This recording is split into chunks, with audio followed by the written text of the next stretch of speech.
God bless all of you. Today, I want to talk about a spiritual condition that can creep into our lives, that can cripple us. It's a spiritual condition that cuts us off from community, a condition that really prevents us from connecting to other people, but it also keeps us from walking closely with God. And the spiritual condition is this: it's jealousy. Now, when we think of jealousy, we usually think of it as primarily a problem with another person. Okay, like we immediately think of something that we lack, looks or abilities or finances or opportunities or height or health or whatever. And then we just sort of naturally assume that our problem is with another person. It's with this other person who has this thing that we lack. But when you really think about it, really, God could have taken care of that, right? God could have fixed all of that for us. Whatever he gave your neighbor, he could have given you that too. You actually don't mind. I mean, let's be honest. You don't actually mind that your neighbor has a sweet ride. The problem is that when God was passing out new cars, he skipped you. The fact that your sister can fit into size 3 jeans is actually completely fine with you. The problem is you can't, or you shouldn't.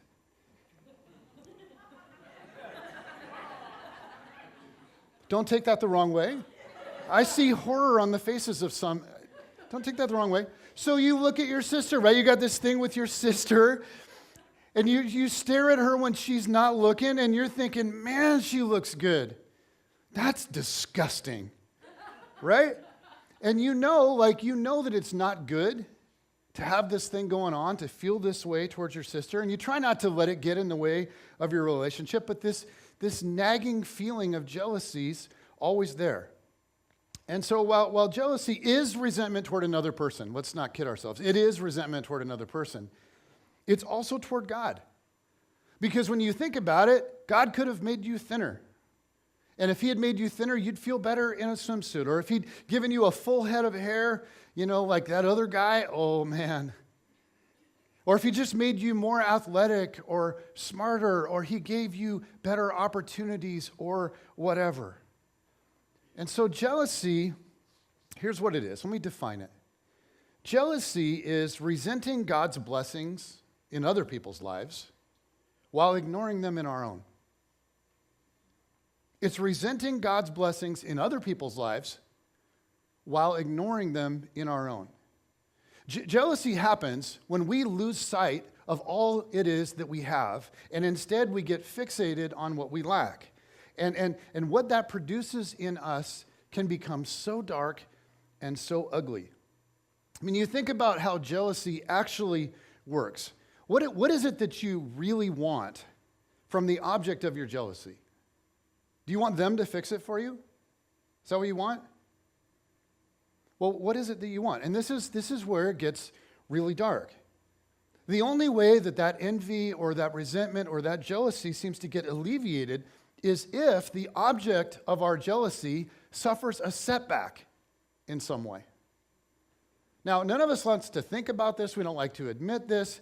But there is something like sickly satisfying about watching a person that you envy lose whatever it is you wish you had. Right? Let me be honest. Have you ever secretly celebrated when someone ahead of you had a setback? Like maybe the smart kid in the class finally gets a C+. Right? Maybe the stud athlete shows up a little out of shape, a little fat. Maybe your sister-in-law doesn't look nearly as good at the beach this year as last year. You ever felt a little twinge of joy in your heart at hearing that the perfect kids of your friends aren't actually so perfect? No? I haven't either. I mean, but I have heard of people that think these kinds of things. Crazy. See, jealousy leads to really dark stuff. And if you think of love as this, love is simply wanting the best for another person, then jealousy is actually anti-love. it's anti-love.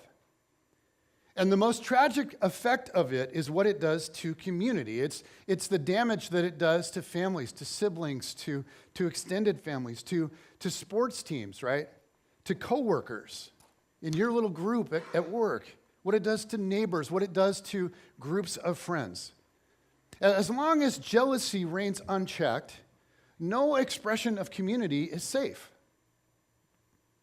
So, how do you make sure that you're not the source of the problem? Okay, in your little community, in your family, on your team, at where you work, you're not the source of the problem. Well, if jealousy is resenting God's blessings in other people's lives while ignoring them in our own, then I would say the key is probably this: somehow becoming truly grateful for God's blessings in our lives. And we have to make sure that we identify God's blessings in our lives, that we're aware of what they are, that we stop and we look around and we give thanks. Because it's so easy for us to actually be deeply blessed and to never stop and to never pause and to never recognize, to never really consider all it is that God has done for us. Now, there's a classic example of this in Luke 17. Jesus is traveling with the disciples, and he encounters 10 men with leprosy. So, according to Jewish religious customs, these 10 men were considered unclean, which means they had to stay completely 100% isolated from the rest of the community, including their own families. Okay, it was a hideous disease physically, but what it did to people socially might have been even worse. So they literally had to give a warning. Whenever lepers were encountering people that didn't have leprosy, they had to give a warning, and they would be required to ring a bell to let everyone know, and then they would have to yell, "Unclean, unclean, unclean, unclean." And that way everyone would know a leper was near and they could run away. Can you imagine what it would be like to live like that? So these 10 lepers are standing quite a ways from the path because they can't get too close to it. They're separate, but they see Jesus, and they cry out to him. And he tells them, "Go show yourselves to the priest."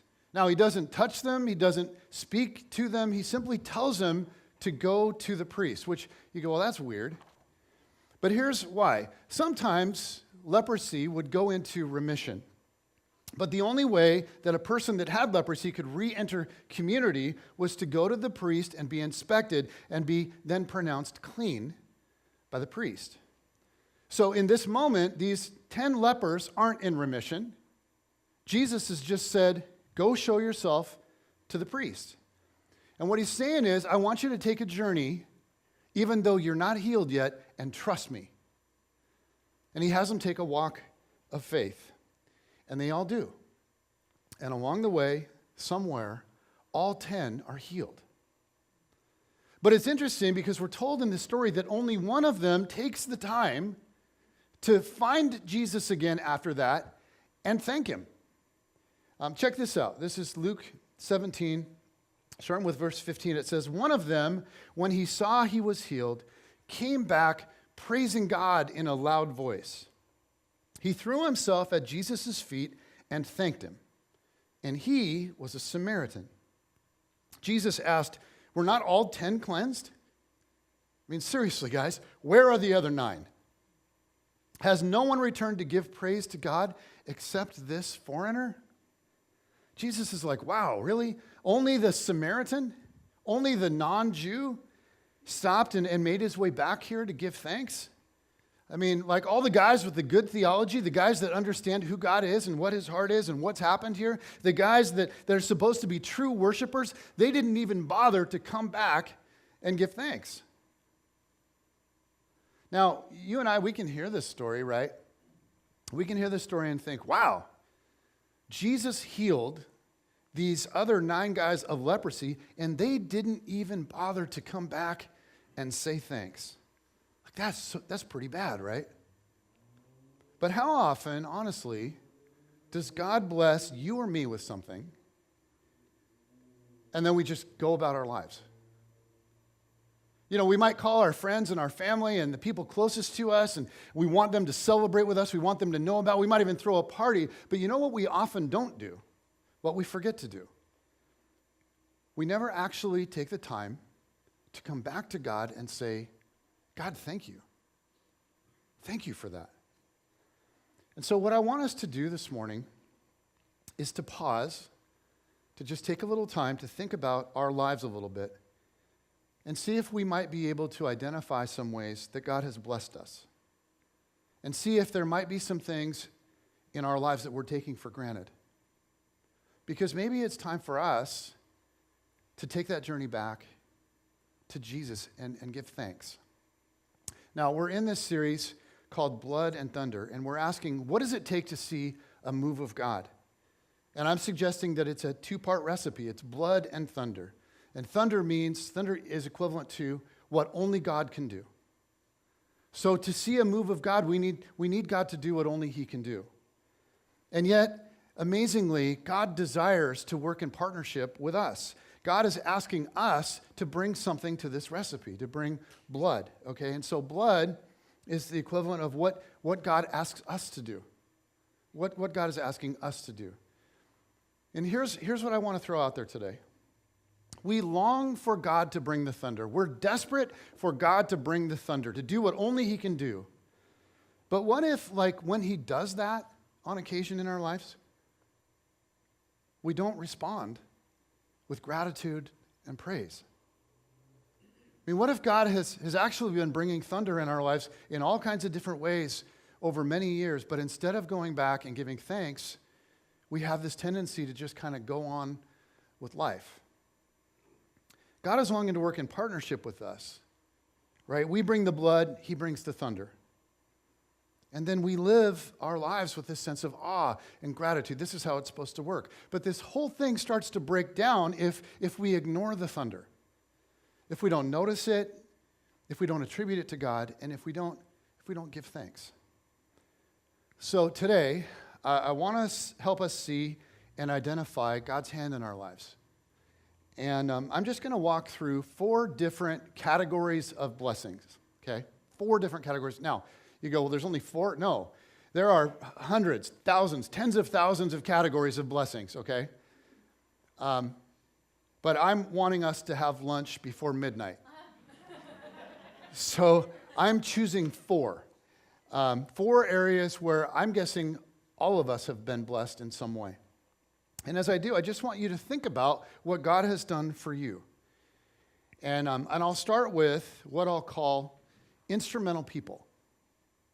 And these are people that God has brought into your life as a gift. People God has used to impact you or to bless you in some way. Now, for me, I'm like super fortunate because I have a long, long list. And one that comes to mind for me, like right off the bat, is my stepdad. He passed away a couple of years ago, and it was a loss because, man, was that guy a blessing to me. He married my mom when I was 2, and yet he always treated me like his own. He taught me to play golf. He got me into all kinds of sports. He tried to teach me how to fix cars. It didn't take very well, as some of you know. But he taught me a lot about a lot. But the thing for me mostly was that I just always knew that he was in my corner, that he was rooting for me. When I started playing baseball and I started pitching, I was around 8 years old. And he was so instrumental in that. He would go out into the front yard with me and he would catch for me. And he was in his mid-50s, which is so old. And yet he would squat down and he would catch. And I would watch him squat down and he would squint his eyes and everything's popping and cracking. But he did it anyway. And I'm 8 years old, so I'm bouncing the ball in there off his shins. He's got bruises all up and down his shins. But, for him, none of that stuff really mattered. Because what he could see was, I loved it. And because I loved it, he loved it. And so he was such a gift in my life. I think about my friend Dawn, who led me to Christ. I think about Jen, What a gift. You're a gift, babe. I think about my kids. And what a gift they are to me. Over the years, many of you know that like all of my kids have come to share my like, other than Jesus, my main passion, which is sports. Yes, sir. And so guess what? I used to catch for Cam. And when I squatted down, everything cracked. And he would bruise my shins. But I loved it. And we would throw the football a ton when he was playing quarterback for all those years. We'd go to the middle school, and I would do my best to try to run routes. Cam's like, can you go faster? You know, the kid like, that's all I got, man. And I come home, and I'm just like sore. My knees are hurting. I'm icing everything. And now, you know, I go to the Y, and I play one-on-one with Brooklyn. She's 12, and she puts these filthy moves on me, and it's embarrassing, and other people in the gym are like, ooh, and then they don't look. But I love it. I love it because I love her. I love spending time with her. I love that we have this connection. I love that we have this thing that we share together. The oldest one, Kate, she's playing basketball in college, and it's so cool because she can call me, and we can talk hoops like for hours. Now, she's planning to invest her whole life in high school girls as a basketball coach. She wants to teach PE and health and coach. And I love that she and I can connect over this stuff. I'm like, man, what a gift that is. Before Kate's senior year, they had gotten to the regional round of the state playoffs as a junior, and her dream was to make it to the state playoffs and get into the part where they would play games at the Tacoma Dome. She's like, Dad, I want to play in the Tacoma Dome. And I'm like, yes, and you guys can do it. You can totally do this. And so she worked her butt off in the off season to make that a reality. She did all kinds of lifting and strength training and skills training and all that stuff on her own. But also, she and I would go to the gym, and I would rebound for her. And we spent like hours and hours in the gym just shooting. So at the end of her senior season, they had to play one last game to get into the state playoffs. And they had to play like their nemesis, Lake Stevens. Those of you that live in Lake Stevens, Jesus loves you, but you are evil. And they had already, that particular season, they'd already played Lake Stevens 3 times. And they had been beaten every time. And so this was a winner to state, loser out game. Well, they got down to the last 5 minutes of the game, or the last minute of the game, and again, they've already lost 3 times. They're down like 5, but it felt like they were down 100. I mean, it just felt like the momentum, everything. The game was over. And it was so like sad and deflating because her senior season was over. And the announcers online, the game was streamed online, and the announcers, they were already talking about how Lake Stevens was going to do in the to make a state run, and they were choosing an MVP of the game, which of course had to be a Lake Stevens player because they were going to win, and so this is how it's all going, guys. I'm telling you, the game was over, but no one told Kate. So someone kicked it to her on the wing, and she snapped off a 3 and buried it. Next possession, they get a stop, they come down, they're having trouble getting anything going on offense. They give the ball to the Kate on the other wing. Somebody comes over and sets a screen for her above the 3-point line. She comes off the screen, dribbling away from the basket, does a step back, pulls up from behind the NBA 3-point line, lets it fly, and it goes, and the crowd goes nuts, and the announcer goes nuts, and he's trying to figure out how to pronounce Huguenin. And it was unbelievable. And from that point on, Lake Stevens was in shock. They're like, what's happening? We're about to not get in. And they just imploded. They started turning the ball over. They started fouling. Kamiak hit some free throws, and they won the game. So the girls are like dancing and screaming and on all of that all over the court. They can't believe that they just won this thing, and they're going to state. And so they sprint off into the locker room, and I'm running around the bleachers finding every Kamiak parent I can find, high-fiving everybody. It was just crazy. And then I just went and I stood down in the tunnel where the players come out when they get out of the locker room, and I waited for Kate. And they were in the locker room a long time. I'm standing there, I'm just pacing. I'm like, come on, man. Finally, Kate came out. and she saw me on the other side of the tunnel. And she sprinted at me and tackled me like a linebacker. And she held on so tight for so long that I was like, my ribs are breaking. But the joy and the emotion of that moment together was unbelievable. Guys, I will never, ever forget it. But here's the thing. I don't think that just happened. I think that God likes Kamiak way better. No, I think that God gave that to me. Not necessarily that moment like that, but God gave all of that to me with her. He gave me each one of my kids, and they're all just incredible gifts to me. And sometimes, I don't know if you do this with your kids as parents, but you just look at your kids and you love them, and you love them so much it hurts. You know what I'm talking about? Like in your chest, it hurts. And for me, God has given me so many instrumental people. I think about you guys in this church. I think about this community and what it's meant to me over the last 15 years. I think about the way that you guys have walked with Jen and I through some really tough stuff, especially recently. I think about the reality that God has built this thing, that He's enabled us to be a part of it. And so, like I said, when it comes to instrumental people, I've got like an embarrassment of riches. I have a really long list. But what I want you to think about for you is, who are the people that God has given to you? Maybe it's a really good friend at just the right time. Maybe it's a grandparent who loved you and mentored you. Maybe it's your parent. Maybe it's a coworker that has impacted you in some way. Maybe it's somebody from the church. Maybe it's a teacher that came along, or a coach that came along. Maybe for you it's your brother or your sister. But whoever they are for you, this is what I'm saying is, do you recognize that they're gifts from God?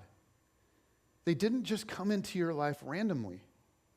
God gave them to you because He loves you.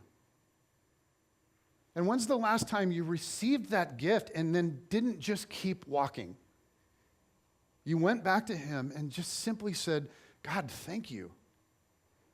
Thank you for what this person has meant for me. Thank you for this unbelievable gift in my life. Okay, let's move to a second category of blessing.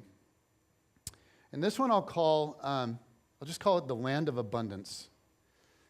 As many of you know, in 2008, we took our first team trip to Haiti. And when we were there, I'm looking around at all of this just brokenness, and something hit me. I realized that as a middle-class American, I always sort of considered myself middle of the road. Do you know what I'm saying? Like just middle of the road.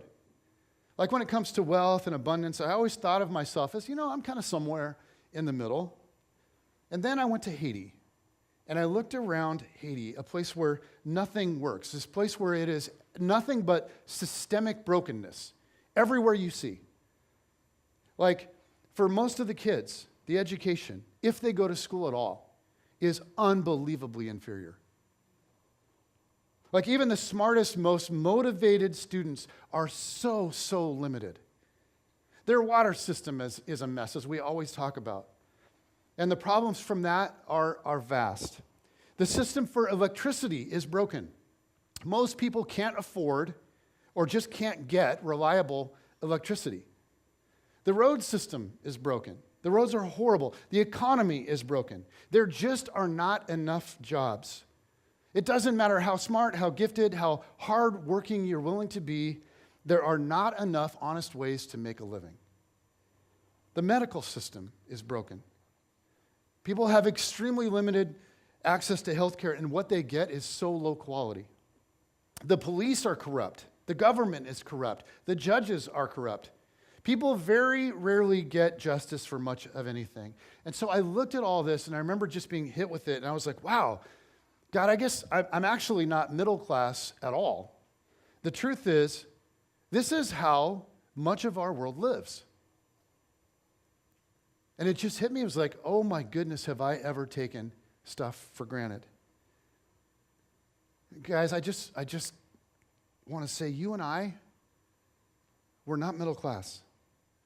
As Americans living in the greater Seattle area, our status of wealth and abundance, for you might feel like it seems kind of moderate. But I just want to say, do you realize where you live? You live among the wealthiest people in the history of the world. We're living in the land of absolute abundance. And so even if you're like middle of the road here, you are among the wealthiest people to have ever lived on the face of the earth.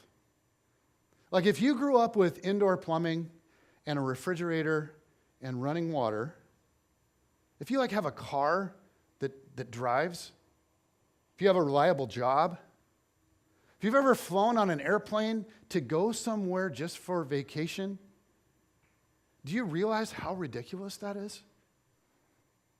I mean, what seems like to us is just normal isn't normal at all.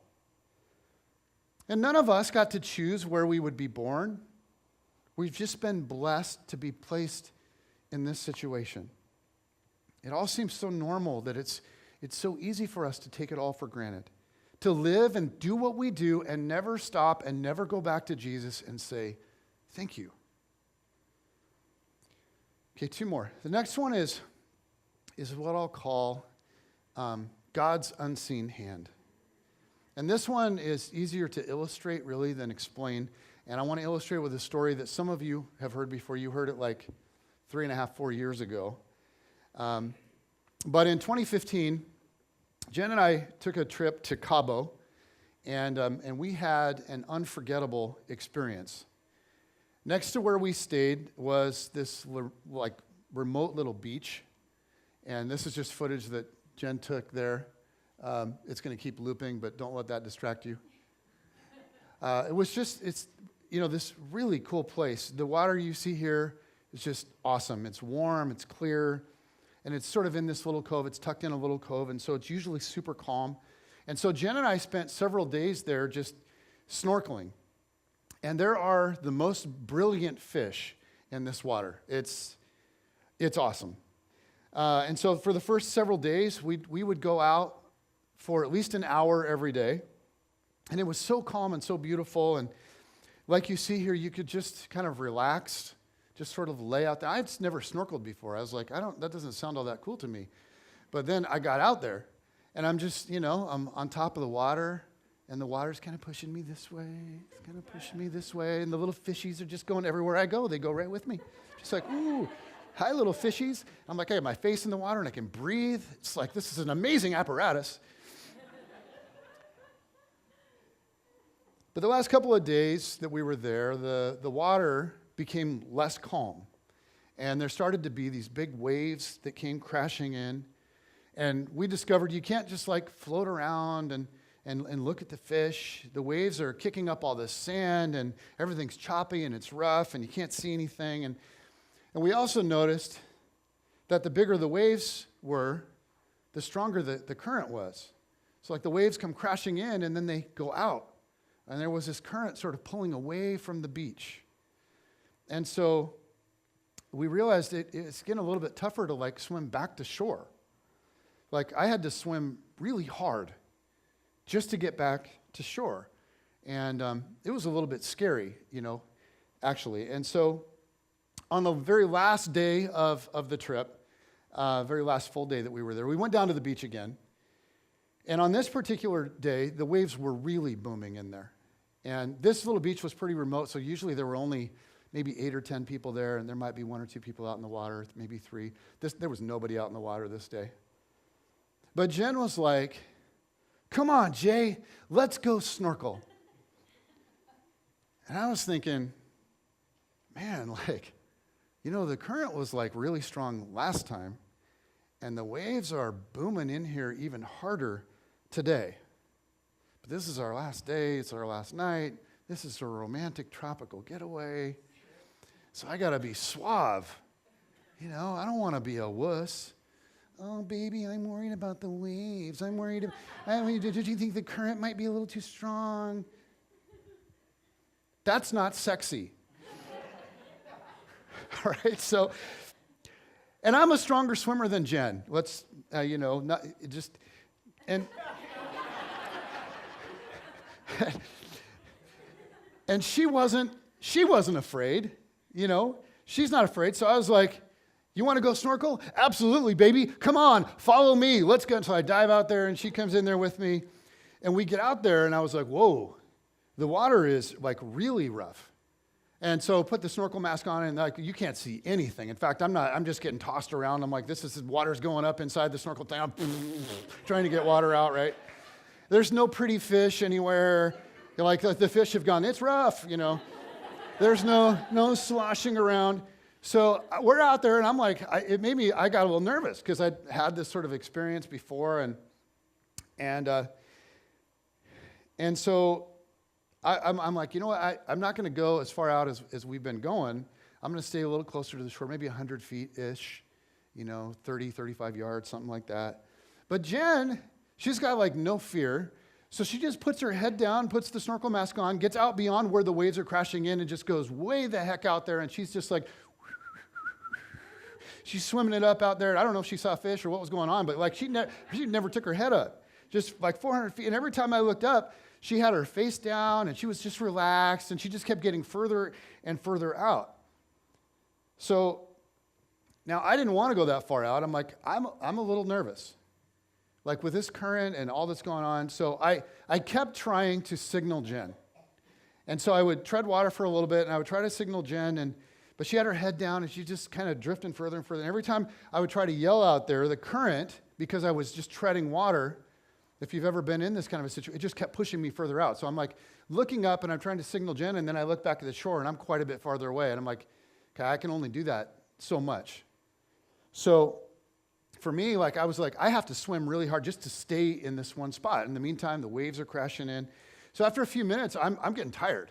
Like now Jen's not battling all this stuff. She's just swimming around, but I'm getting tired. So I decided I got to go in. I tried to let Jen know, but I'm like, you know what? I'm going to have to let you know from the beach. And so I decided to just head in. And when I decided to head in, I realized, holy smokes, this is unbelievable. And I realized I was in the fight of my life. Now, truly, I'm a little bit stronger swimmer than Jen. And I was going as hard as I possibly could just to make up 2-3 feet at a time. In the meantime, the waves are like crashing down. And so I'm trying to head toward the beach. So they're coming in from behind me. I can't see them coming. And because I'm swimming so hard, I'm breathing hard. And when those waves would come over top of me, I'm under the water, and I'm like taking in a little water. I'm like, and I'm, swimming. And there was that fight or flight. You ever had fight or flight kick in?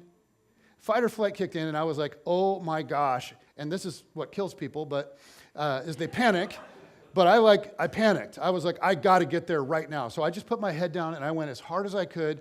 And I was just about completely out of gas when I finally got a hand on some sand on the beach, and I scraped myself up there, and I would have kissed the sand, but I was so out of breath and just thankful to be there, and my body was just absolutely spent. So when I gathered myself, I looked out to see Jen, still 400 feet out there, head down, swimming around, and I thought, oh man, Jen, you better come in. You better get going. You have no idea what's facing you when you try to actually get back here. Because I was wiped out. I mean, I was like totally exhausted. So Jen finally started to head back in, and I stood there on the shore. I'm like, I'm going to make eye contact with her so she knows I'm here. And she wasn't getting very far. I mean, she was swimming and swimming and swimming and not getting very far. So I kept watching, and I realized, I think she's starting to run out of gas. So I just started praying. God, help her. God, would you help her? God, would you do something? God, calm the waves, stop the current, do something. She battled this thing for several minutes, and she was still about 200 feet out. And she finally kind of treaded water, looked up at me, and she yelled, Jay! Jay! And I was like, oh God, she's in trouble. Like, she's really in trouble. And I'm looking around at this little private beach. There's no lifeguard. There's no life preserver I can throw out there. There's nothing. I was like, God, what am I going to do? Because I'm not strong enough to go out there and get her and swim her back in. I barely got myself in. God, what am I going to do? God, help me. And I just started to pray, God, help me, God, help me, God, help me. And then this brilliant thought came to me, because there was this other family that was on the beach about 80 yards down the way. And earlier in the day, when Jen and I were just chilling on the beach, they had a kid that was playing with a boogie board. This 12-year-old kid was playing with a boogie board. And so I was like, oh my gosh. So there's another 12-year-old kid kind of playing by me. I'm sitting there trying to catch my breath, and there's this 12-year-old kid sitting by me, just oblivious to what's going on in the world. He's like, hey, how you doing? How was the water? Was it warm? Were you swimming? Did you see any, the fish are pretty. Did you see any pretty fish? And I'm like, shut up, kid, my wife is dying. So I said, kid, listen, come here, listen to me. He's like, what? I said, I need you to run down there to that family over there, and I need you to get me that boogie board that they have. My wife is in trouble, and I need it right now. And he was like, oh, and he looked out and he saw Jenny. He's like, oh my gosh. And so he took off running down the beach. Now, I didn't want to run down the beach to go get the boogie board because I was afraid Jen might panic, and I didn't want to run away from her and have her feel like she was left alone. So this kid went and got the boogie board, and he came back. And so I'm holding the boogie board because I'm like, I don't want to do the wrong thing and be unsuave. If she wants to come in by her. So I held the boogie board, and she was treading water. She looked up at me, and I'm like, you want me to come out there like? And at this point, she was exhausted and so out of breath from fighting the current and everything, she couldn't even speak. She just went, which, where are the Durs? What does that mean? Yes. So I got on the board. I was a little nervous. I'm like, are we even going to be able to get in on a board? But I'm like, I'm not going to let her die. So I got on the board, floated out to her, turned it sideways. She grabbed one side, I grabbed the other side. And guys, we very slowly kicked our way in. And it was epic. So when we got back, the family with the board, they took my picture. Now, I was a little bit out of breath, so you have to forgive it, but you can see.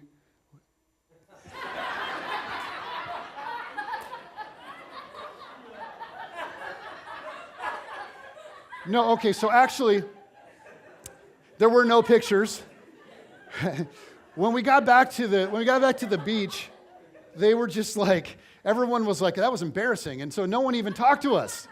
I had to take the board over, and eventually I took the board over to the family, and the dad, he's like, wow.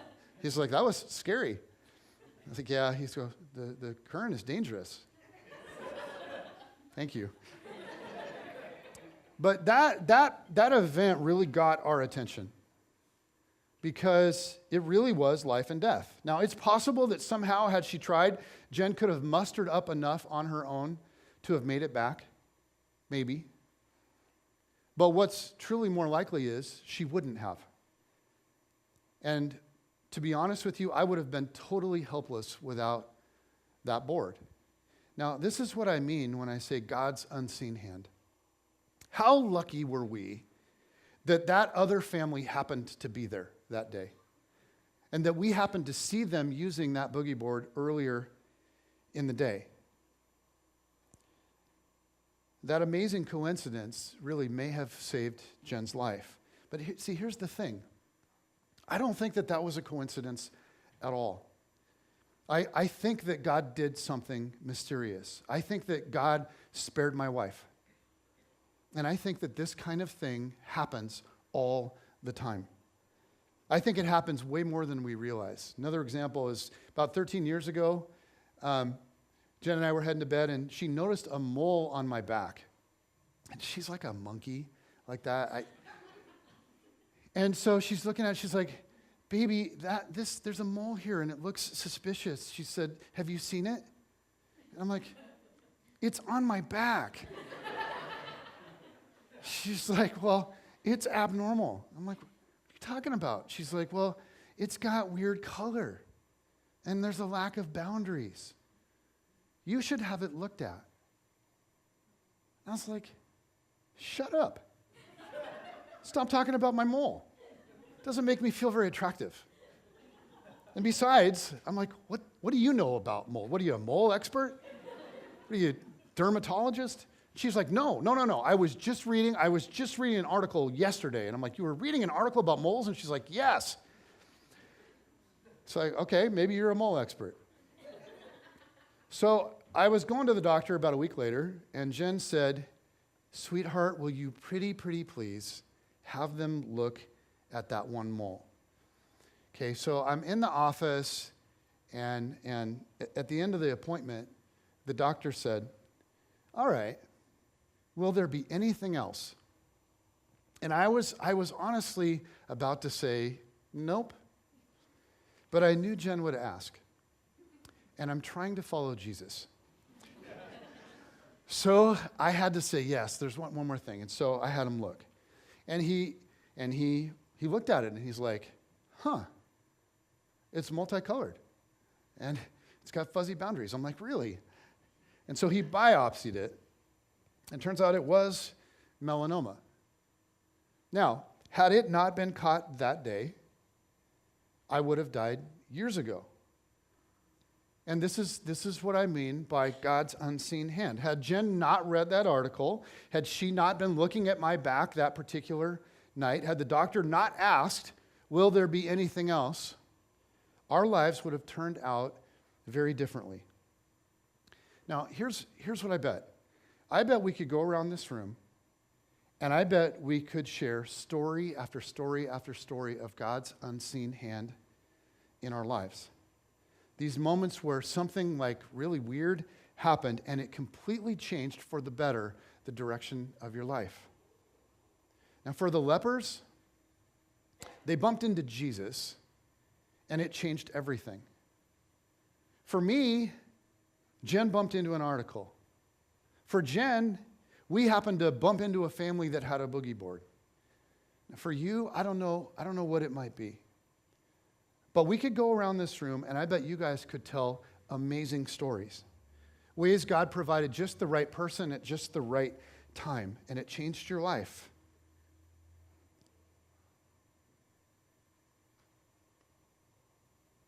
And it just like sent you in a completely different direction. God does this thing. God does this kind of thing. He does it all the time. And yet, like once the crisis is over, human nature is, once we go a new direction, once we start living a new life, it's so easy, like the lepers, to just never come back and say thank you. So what could you thank God for? And you think through your life, you think how his unseen hand has worked. Like, what can you thank him for? Okay, one last category. I think we can thank him for an indescribable future. And guys, central to our faith is this indescribably beautiful future. The idea is that no matter what this life holds, this life is not all there is. And we've spent a few different weeks on this in this series. But God is preparing a place for you and me. And we're told that in that place, everything will be made whole. There will be joy and there will be beauty like we've never known. A little over a year ago, our little church was rocked by the loss of someone we loved, by Chris Perry. A dad, a husband, a very, very good friend to many of us. And Chris was this guy that was just filled with life, filled with joy. And yet over the last several months of his life, his body completely deteriorated. He lost the use of his legs. He was wheelchair bound. The chemo beat him up. The steroids puffed him up. He didn't really look like himself. And it was heartbreaking. And sometimes his mind would fail him, and he couldn't find the words to say what he wanted to say, and he would be frustrated or confused. And as his friend, it was just so hard to watch. A few weeks ago, at the end of our men's group, I was talking to James Fan, very good friend of Chris's. And James said, I've been thinking a lot about heaven. I've been thinking about the reality that God is going to heal everything. And recently, I've been thinking a lot about Chris. Like we all prayed that God would heal him, and it did not come in the way that we had hoped. But recently, he said, I've just been getting these visions of Chris in heaven. He's like, he's 100% healed. He's filled with joy again. He's running and jumping.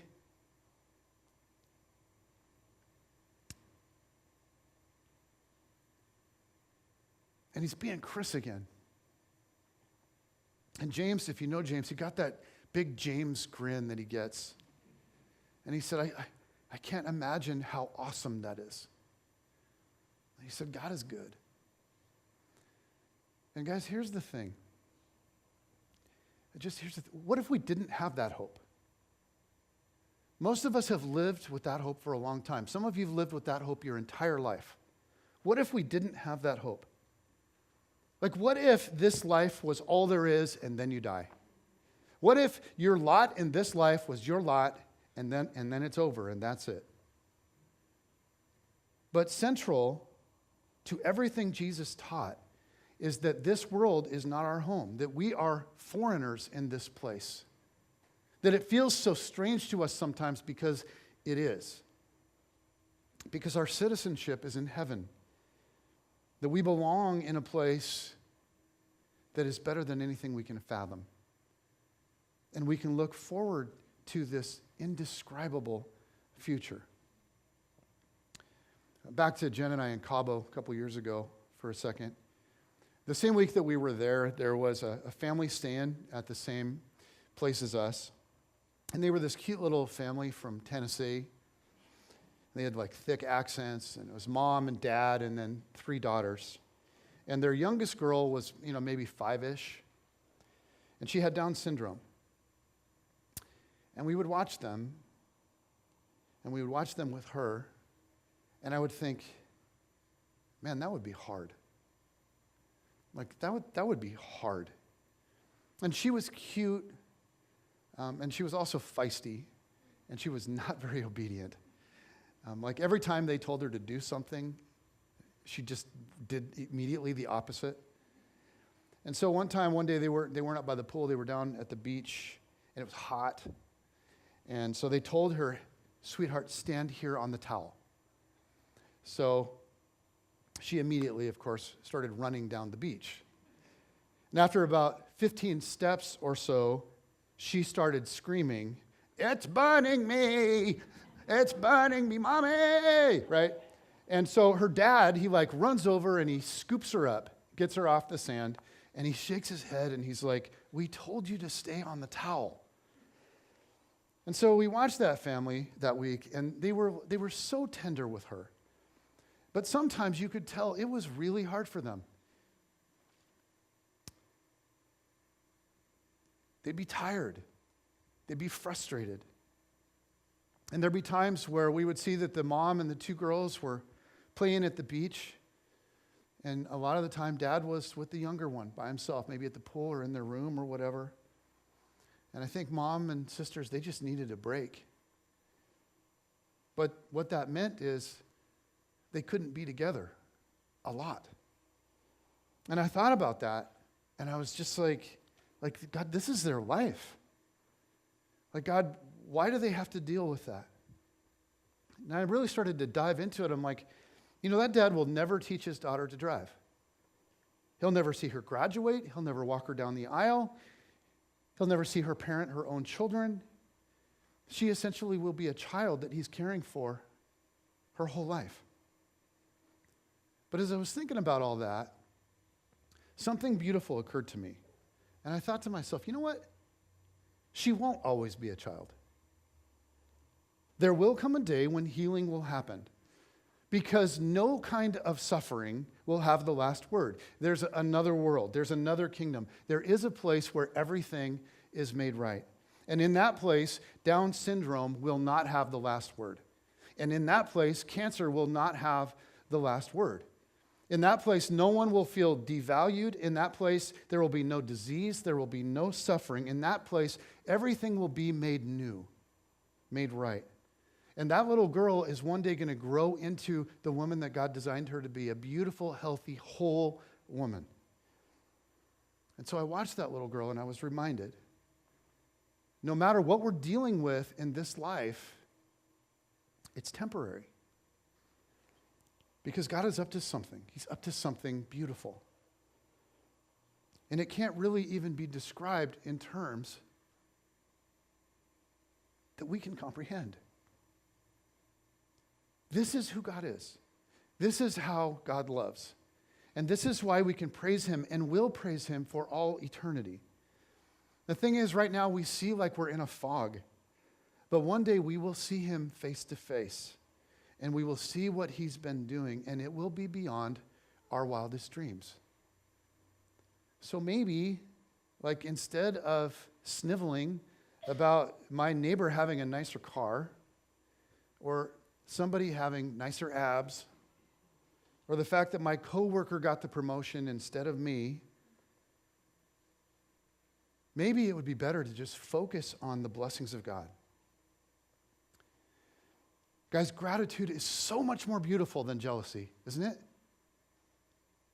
It's so much more beautiful than jealousy. Gratitude frees us, and it fills us with love and life and joy. And so I want to close today with a picture of what gratitude can look like. This comes straight from the experience of Jesus. Jesus was at a dinner, and while he was at this dinner, he experienced like an expression of the deepest gratitude. And this is from Mark chapter 14. It says, talking about Jesus, while he was in Bethany, reclining at the table in the home of Simon the leper. By the way, that's kind of a rough nickname. But the cool thing is, if they're in Simon's house having dinner, he's not a leper anymore. So that's a good thing. And a woman came in with an alabaster jar of very expensive perfume made of pure nard. You guys all have that expensive perfume made of pure nard? You know, I wear Guess. It's like $49.95 at Walgreens. Some of you asked. I just want you to know that. But she broke this jar of pure, expensive perfume of pure nard, and she broke the jar and poured the perfume on Jesus' head. Now, look at the reaction of the people in the room. It says, some of those present were saying indignantly to one another, "Why this waste of perfume?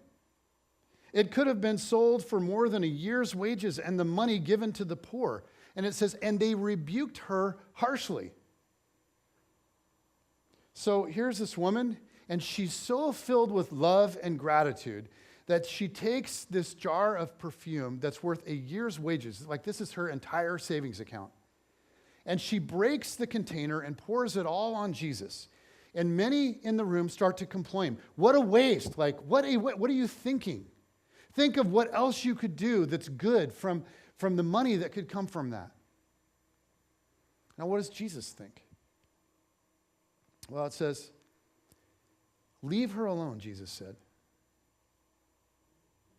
"Why are you bothering her? She has done a beautiful thing to me.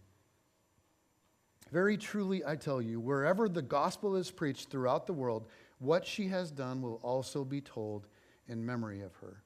And I just think it's ironic because here we are 2,000 years later in Briar telling the story of this woman.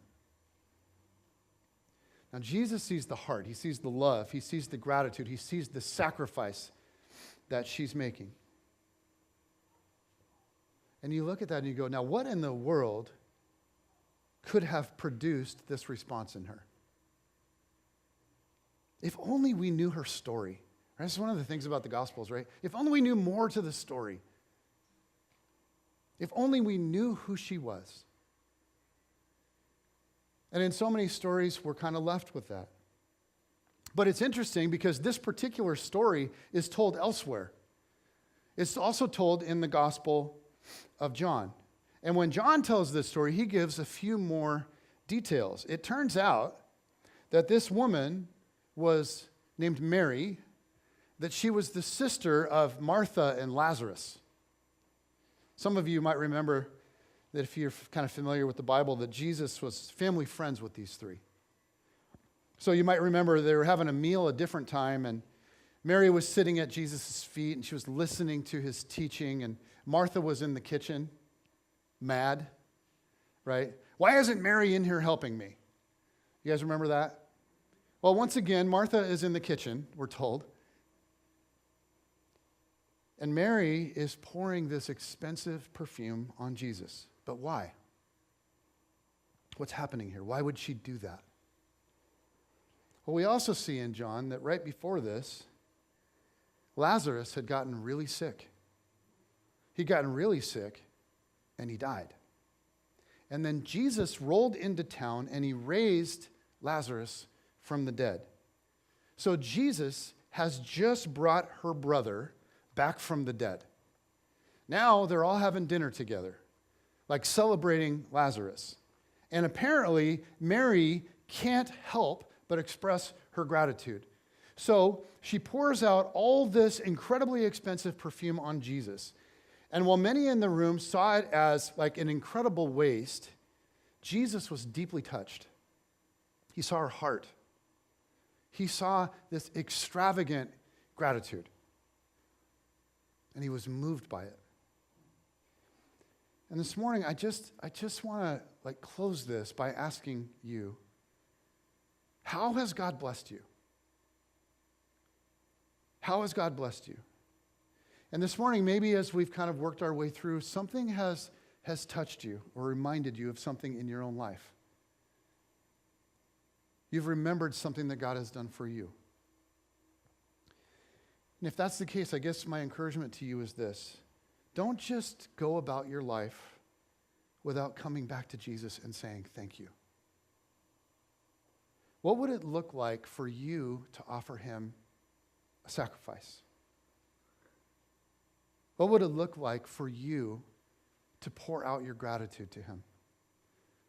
And that's between you and him. That's between you and him. But I would just say, don't just go on about your life. Make sure you come back and say thanks.